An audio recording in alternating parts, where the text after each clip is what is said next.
Alors, en 1993, la situation économique à Brest était compliquée, difficile. Et il y avait un taux de chômage important, et en particulier du chômage de longue durée, aussi bien pour des adultes que pour des jeunes. Et puis, la communauté urbaine, ce qui est devenu la métropole aujourd'hui, n'avait pas encore la totalité de la compétence économique. C'est juste en 1993 que cette compétence lui a été transférée par les communes.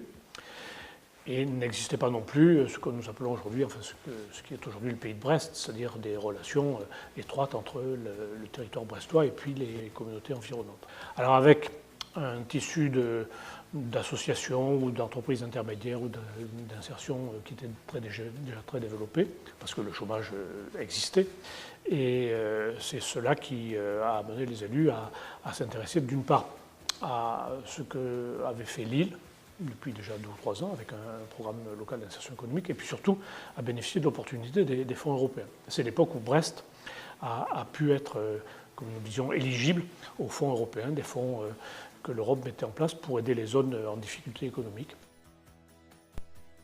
Le PLI avait une innovation. D'une part, il obligeait tous les partenaires à travailler ensemble, institutions, collectivités, services de l'État, DAS à l'époque, ANPE, etc. Et puis associations et surtout l'entreprise. Les questions d'insertion sont toujours importantes et que l'intérêt, en tout cas sur un territoire comme celui de Brest, n'a pas faibli, en tout cas, c'est plutôt renforcé. Plus de compréhension en termes de partenariat de travail collectif. Je pense avec le conseil départemental et puis surtout à l'échelle du territoire Pays de Brest.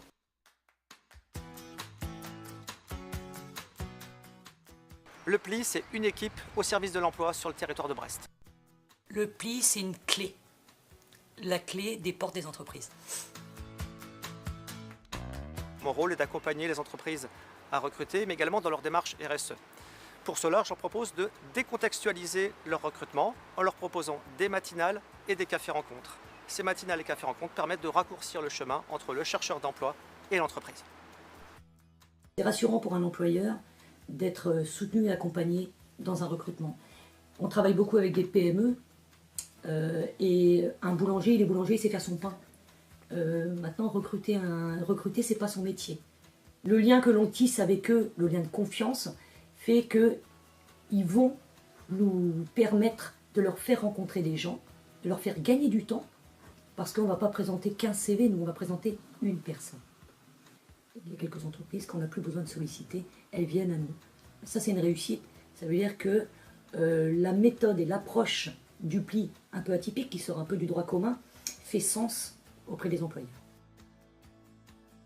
Le PLI m'a envoyé une personne pour un stage de reconversion professionnelle et du coup ça a très bien fonctionné parce qu'aujourd'hui Sonia est en CDI dans l'entreprise en tant qu'hôtesse de caisse.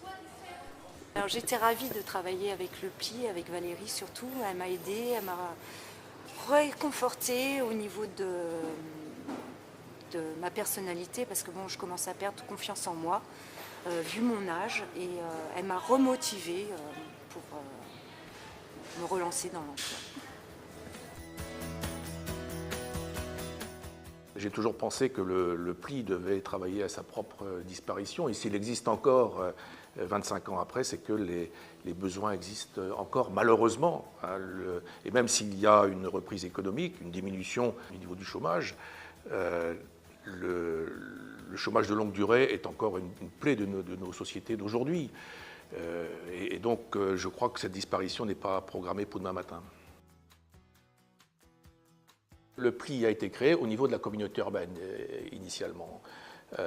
Mais il est clair que les situations de chômage et de chômage de longue durée ne connaissent pas nos limites géographiques. Il était important que ce dossier soit traité au niveau du bassin d'emploi, c'est-à-dire au niveau du Pays de Brest, voire même au-delà, hein, puisque le bassin d'emploi intègre la région de l'Andivisio.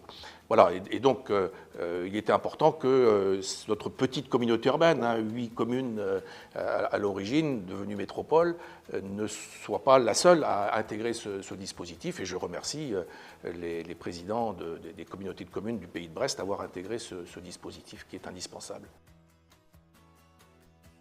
il y a toujours du chômage de longue durée, et donc on a toujours besoin d'innover dans la façon de faire et d'essayer d'apporter des réponses. Je crois que le PLI s'adapte, évolue, il ne fait plus ce qu'il faisait en 1993, il fait d'autres choses, il a mobilisé d'autres partenaires encore. Donc je crois que malheureusement, tant qu'il y aura du chômage, nous aurons besoin d'outils et de les améliorer en permanence pour essayer de répondre à ces questions.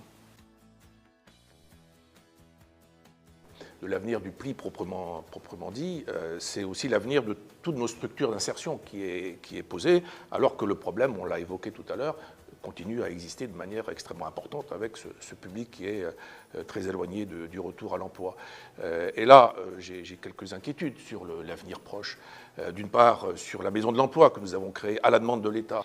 Et puis, concernant le PLI, autre sujet d'inquiétude, c'est l'avenir des fonds européens à partir de 2020. Voilà. Et donc deux structures, je n'ai pas évoqué la mission locale, j'aurais pu le faire pour l'emploi des jeunes, deux structures qui ont leur raison d'exister, mais je crois qu'il est indispensable de les rapprocher. Elles ont des missions, ces deux structures, des missions qui se recoupent, mais qui ne sont par certains côtés différentes, mais je crois qu'il est important de les rapprocher, voire de les fusionner. C'est un processus que j'ai demandé d'engager et qui va sans doute aller en s'accélérant. 25 ans, ça se marque, 25 ans, ça se fête, et si nous sommes ici pour marquer ces 25 ans, c'est qu'au-delà des acteurs publics, un grand nombre d'acteurs privés ont participé à cette mission que je juge indispensable pour le bien vivre ensemble dans notre société, dans notre territoire. Donc merci aux entreprises, merci à toutes les structures qui ont permis d'engager ces politiques d'insertion. Merci à vous.